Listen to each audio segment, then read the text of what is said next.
ડેડિયાપાડાના ધારાસભ્ય ચૈતર વસાવાના સમર્થનમાં જે 4 રાજ્યોના આદિવાસી સમાજના લોકોનું મહત્વનું સંમેલન મળવાનું છે 2 તારીખે, તે સંદર્ભમાં આમ આદમી પાર્ટીના આદિવાસી નેતા નિરંજન વસાવાએ આદિવાસી સમાજના લોકોને આહવાન કર્યું છે ને શું કહ્યું તેમણે વિગતે વાત કરી।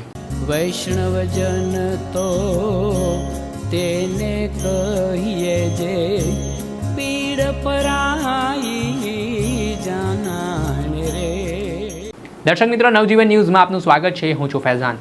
વાત કરીએ તો નર્મદા જિલ્લાના ડેડિયાપાડા તાલુકાના ધારાસભ્ય ચૈતર વસાવા સામે થોડા સમય પહેલાં જ નર્મદા સેશન કોર્ટે ચુકાદો આપ્યો હતો અને તેમને 7 વર્ષની સજા સંભળાવી હતી, જેના કારણે ધારાસભ્ય ચૈતર વસાવા તેમના પત્ની શકુંતલા વસાવા સહિત 9 જેટલા લોકો આ કેસમાં દોષિત ઠેર્યા છે ને તેઓ હાલ વડોદરા સેન્ટ્રલ જેલમાં બંધ છે। આને લઈને આદિવાસી સમાજમાં ભારેભાર રોષ પણ જોવા મળી રહ્યો છે ને વિરોધ પ્રદર્શનો પણ કરવામાં આવી રહ્યા છે અને આના સંદર્ભમાં આગામી 2 તારીખ ગુરુવારના દિવસે ગુજરાત સહિત 4 રાજ્યના આદિવાસી સમાજના લોકો છે તે ડેડિયાપાડા ખાતે પહોંચવાના છે, ઉમટવાના છે ને આમાં ચૈતર વસાવાના સજાના વિરોધમાં આ એક મહાસંમેલન છે તે આદિવાસી સમાજનું યોજાયું છે।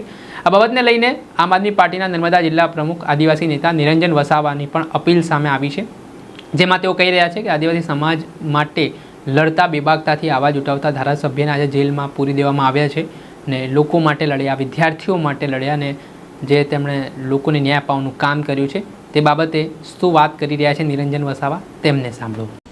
જય જોહાર, જય આદિવાસી મિત્રો। ચૈતરભાઈ વસાવા જ્યારથી ધારાસભ્ય બન્યા છે ત્યારથી હંમેશા પ્રજાના નાના મોટા પ્રશ્નો ઉઠાવતા આવ્યા છે। એ રોડ રસ્તાનો હોય, શિક્ષણનો હોય, આરોગ્યનો હોય, સરહદની જમીનનો હોય, સ્ટેચ્યુ ઓફ યુનિટીનો, આ તમામ મુદ્દાઓ પર એ મજબૂતાઈથી લડે છે, સરકાર સામે અવાજ ઉઠાવે છે અને લોકોને ન્યાય અપાવે છે। ત્યારે મિત્રો, આ ભારતીય જનતા પાર્ટી અને ભારતીય જનતા પાર્ટીમાં બેઠેલા નેતાઓ અને ફોરેસ્ટ અધિકારીઓને સાથે રાખીને એમની પર ખોટી એફઆઈઆર કરવામાં આવી, જેના લીધે એમને 7 વર્ષની સજા કરવામાં આવી। એમની સાથે 9 જેટલા લોકોને પણ 7 વર્ષની સજા કરવામાં આવી અને એક 17 દિવસનું બાળક, એ બાળક પણ આજે નિર્દોષ એ આજે જેલમાં છે અને એ બાળકની તબિયત આજે દિવસે ને દિવસે કથળતી જાય છે। પણ તેમ છતાં આ જાડી ચામડીના ભારતીય જનતા પાર્ટીમાં બેઠેલા જે નેતાઓ છે અને જે સરકાર છે, પ્રશાસન છે, એમનું આજે પણ પેટનું પાણી હોતું નથી। મિત્રો, આવનારા દિવસોમાં એટલે કે 2 તારીખે 2/7/2026 અને ગુરુવારના રોજ સવારે 11 કલાકે પીઠા ગ્રાઉન્ડ ખાતે ડેડિયાપાડામાં મહાસંમેલનનું આયોજન કરવામાં આવ્યું છે, જેમાં તમામ સમાજના લોકો એક સામાજિક કાર્યક્રમમાં ઉપસ્થિત રહેવાના છે।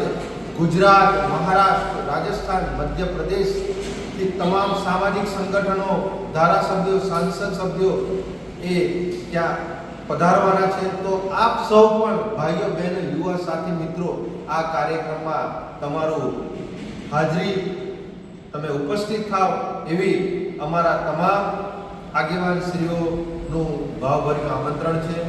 જય હિન્દ, જય ભારત। જે આપણે સાંભળ્યા હતા ડેડિયાપાડાના ધારાસભ્ય, જે આપણે સાંભળ્યા હતા નર્મદા જિલ્લાના આમ આદમી પાર્ટીના નેતા નિરંજન વસાવા, હાલ તેમનું નિવેદન સામે આવ્યું છે અને જે પીઠા ગ્રાઉન્ડ ખાતે આ સંમેલન યોજાવાનું છે તેને લઈને તેમણે પ્રતિક્રિયા આપી છે। દર્શક મિત્રો, આવા જ નવા વિડીયો સાથે આપણે માહિતગાર કરતા રહીશું, એટલે તમારી નવજીવન ન્યૂઝ જોતા રહો, લાઈક કરો અને વધુમાં વધુ શેર કરો।